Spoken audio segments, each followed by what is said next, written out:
My fellow Kenyans, as we reach the final few hours of this general election campaign, let me take this opportunity to speak to you directly. Today, not as a political candidate, but as your president of our great nation, the Republic of Kenya. As this campaign season draws to a close, I am reminded of something my father once said. It is also something that I personally have been thinking about for many weeks now and throughout this campaign. And as I consider what God has planned for me and indeed for our great nation in the future, my father did once say, our children may learn about the heroes of the past, but our task is to make ourselves the architects of the future.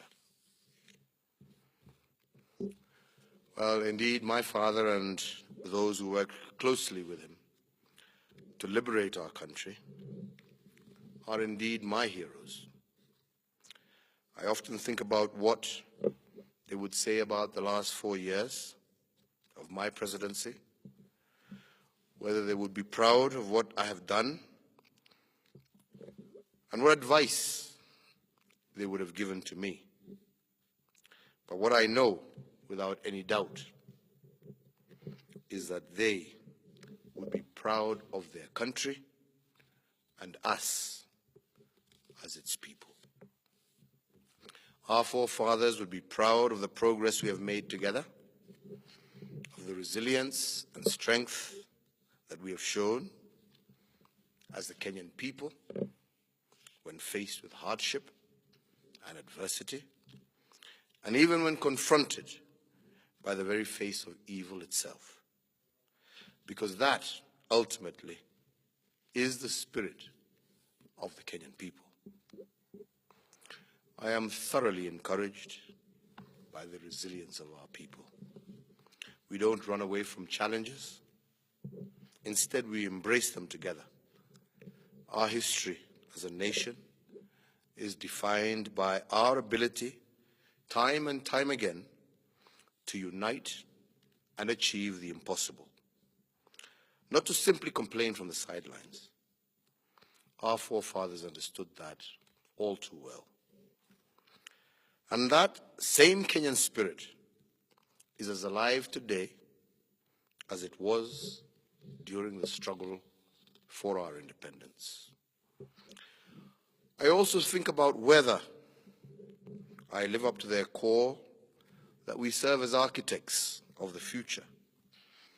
I have spoken many times during the last few months about how I have worked hard, day and night, over the last 4 years to lay the foundation for building a strong and prosperous Kenya. But the truth is, we have worked together as a people to lay that foundation.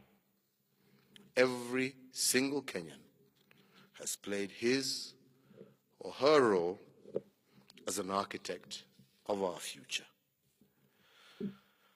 We have young entrepreneurs carving out our nation's new job-creating 21st century economy.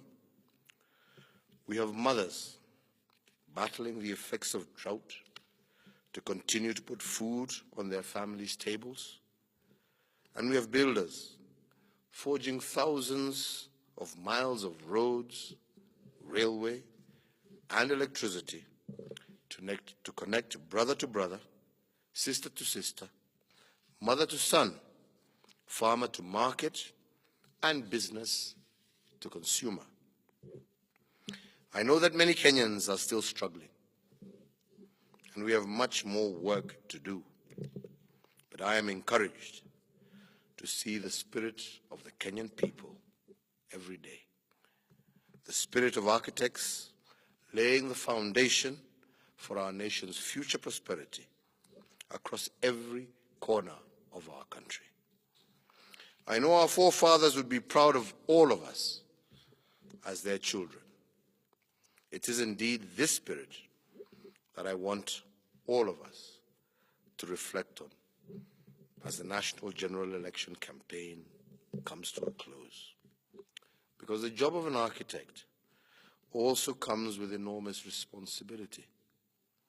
Each and every one of us is charged by God and by the legacy of every great Kenyan who has lived before us to care for one another, to love one another, to always consider the consequences for the future over the passions and ambitions of the present.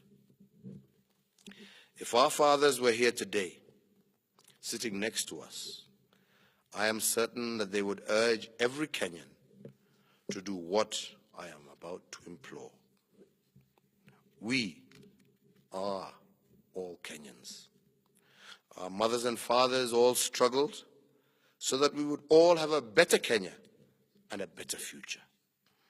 They gave us the greatest gift any son or daughter could ask for. They gave us a home. They gave us our beautiful nation. They were the architects of our future, and that stewardship of trust has now passed on to us. We must not, and I repeat, we must not disappoint them. No matter the result of this election, we must stand together as one people. Above all, we must reject intimidation. We must reject violence or any attempt to divide us. Kenya is the only home we have. It is the only home we know. Our children look to us to show them the way, to pass to them a country that is in a better state than that was left to us. We must not disappoint the founders of this nation, and equally, we must not betray our children. My final thought is this. As we look to the future, I am confident that brighter, happier, more prosperous and peaceful days lie ahead for all Kenyans. I see a future where everyone can share in the wealth and prosperity of a modern 21st century nation. A nation where everyone has access to a good job, where everyone can afford to have a decent meal, and where every child is guaranteed a quality, free education, so that the place where you were born will never determine the quality of life. A nation where mothers and their babies can lead a healthy and happy life, where you can travel from one corner of our country to the other in hours, not weeks, and a nation where every family feels its life is safe and its property is secure. Fellow Kenyans, better days lie ahead. Yes, we have more work to do, but as Kenyans, as architects of the future, we can all be proud that we have made progress in laying the foundation for building a great nation, a stronger, safer, and prosperous country for all Kenyan citizens. I believe our founding fathers are proud of us all.